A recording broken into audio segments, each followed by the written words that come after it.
Now recently देखा गया है कि जर्मनी ने एक बहुत ही बड़े स्केल का ब्लंडर किया इंडिया में। जर्मनी में जो इनके वाइस एडमिरल है ये इंडिया में आए। यहाँ पर आप देख पाओगे ये है हमारा प्यारा भारत, ये यहाँ पे जर्मनी है। तो जर्मनी के जो वाइस एडमिरल है एक वैसे विजिट पे इंडिया में आए। अब इस विजिट में आके इन्होंने ऐसी ऐसी बातें कर दी, खुलकर कह दिया कि चाइना अच्छा देश नहीं है, चाइना पैसे देता है डिक्टेटर को, किलर्स को पैसे देता है। उसके अलावा ये भी यहाँ पर ऐड कर दिया कि एंगला मर्कल बहुत जरा प्रो चाइना थी। आगे यहाँ पर ये भी बोल दिया कि रशिया यूक्रेन पे जो अटैक करने वाला है, आपको क्या लगता है कि जमीन के टुकड़े के लिए रशिया अटैक कर रहा है? नहीं, रशिया को बस रिस्पेक्ट चाहिए। लिटरली इन्होंने यहाँ पर ये कह दिया, Putin is probably under pressure because what he really wants is high level respect.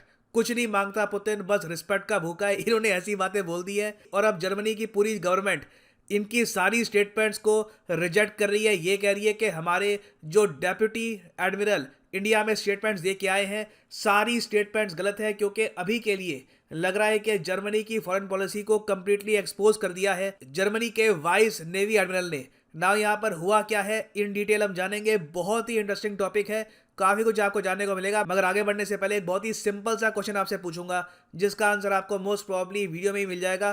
Question यहाँ पर यह है कि इनमें से कौन सा देश जर्मनी के साथ लैंड बॉर्डर शेयर नहीं करता? नेदरलैंड्स, पोलैंड, यूक्रेन या फिर फ्रांस? कमेंट सेक्शन में करो उत्तर, सही आंसर मैं आपको दूंगा वीडियो के एंड में। ना पहली बात तो काफी लंबे समय से आप लोग सुन रहे होंगे कि रशिया कभी भी बहुत ही बड़े स्केल पर इन्वेजन कर देगा यूक्रेन की। रीजन क्या है?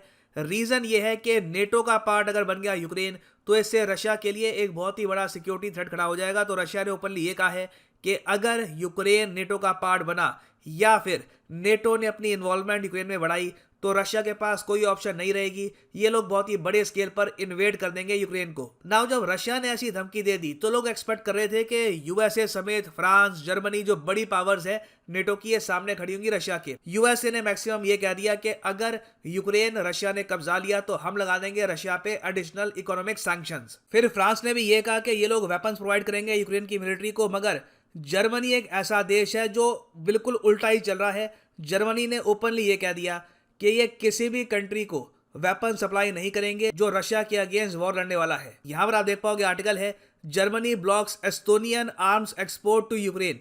क्या है कि एस्टोनिया, बाय द वे यहाँ पे आपको मिलेगा एक देश, ये एस्टोनिया। एस्टोनिया और जर्मनी मिलकर कुछ वेपन्स बनाते हैं। जर्मनी ने उन कंपनीज को ओपनली बोल दिया जिनकी इन्वेस्टमेंट है एस्टोनिया में कि कोई भी देश यूक्रेन को वेपन नहीं देगा। हम कहीं से भी यूक्रेन और रशिया की वॉर में इन्वॉल्व नहीं होना चाहते। और उस सब के अलावा जर्मनी ने यहाँ पर यह भी कह दिया यूक्रेन को कि अगर आपको नीड हो तो हम आपके देश में बना देंगे हॉस्पिटल, मगर हम आपको हथियार कहीं से भी सेंड नहीं करेंगे। हम रशिया के साथ रिलेशंस खराब नहीं करना चाहते। तो जर्मनी के जो एक्शंस हैं ये देखकर फ्रांस और यूएस काफी हद तक कंफ्यूज थे। उनको लग रहा था कि जर्मनी तो इस तरीके से यूरोपियन यूनियन को बांट देगा, ये तो बिल्कुल ही अल्ट्रा डिफेंसिव हो गए हैं। और इसका एक रीजन भी है, जर्मनी को चाहिए रशिया की नेचुरल गैस। तो हमेशा जर्मनी रशिया पे काफी सॉफ्ट रहा है, मगर यहाँ पे तो बिल्कुल ऑलमोस्ट आप कह सकते हैं रशिया के बचाव में ही आ गया जर्मनी। तो जब दुनिया को समझ नहीं आ रहा था कि जर्मनी यहाँ पे कर क्या रहा है, तब अचानक से क्या होता है कि जर्मनी के जो वाइस एडमिरल हैं के शॉनबाच, ये आते हैं न्यू दिल्ली में to participate in IDSA think tank summit. ये आईडीएसए क्या है?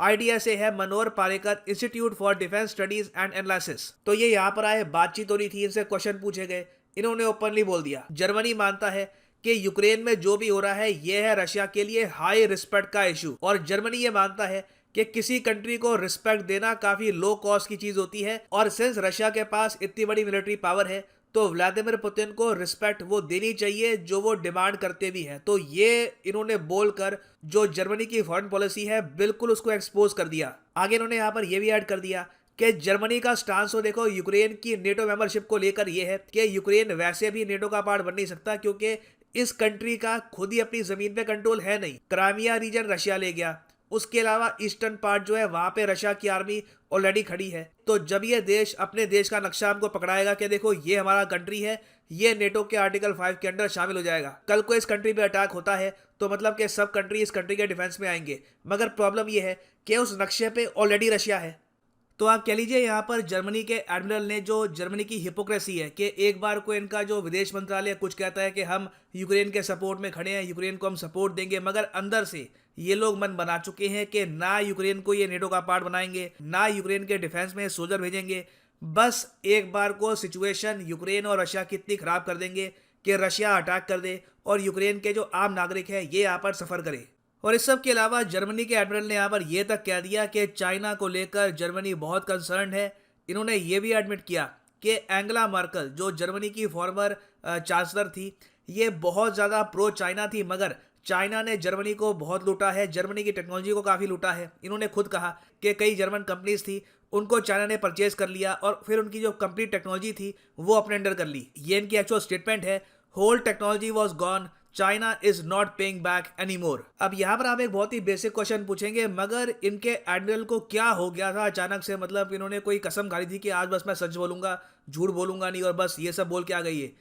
देखिए, मोस्ट प्रॉब्ली इन्होंने एक फ्रैंक सी बात बोल दी और ये बात रिकॉर्डेड है, वीडियो में कैप्चर्ड है। शायद इनको उम्मीद थी नहीं कि जो ये सब कह रहे हैं ये पब्लिक रिकॉर्ड में रखा जाएगा और इंटरनेशनल मीडिया इसको कवर कर लेगा। तो कहीं ना कहीं इन्होंने ब्लंडर किया अपनी कंट्री के पर्सपेक्टिव से, मगर दुनिया को ये बता दिया कि यूरोप कितना बढ़ चुका है, नेटो कितना बढ़ चुका है, और सबसे बड़ी बात यह है कि डोनाल्ड ट्रंप किस तरीके से बिल्कुल ठीक थे नेटो के बारे में कि नेटो इज ओल्ड, नेटो का कोई अब यूज़ है नहीं, नेटो को डिसमेंटल करना ही ठीक है, क्योंकि अंदर जो यहाँ पे बड़ी ताकतें हैं वो ही काफ़ी बातों को लेकर सहमत आपस में नहीं है।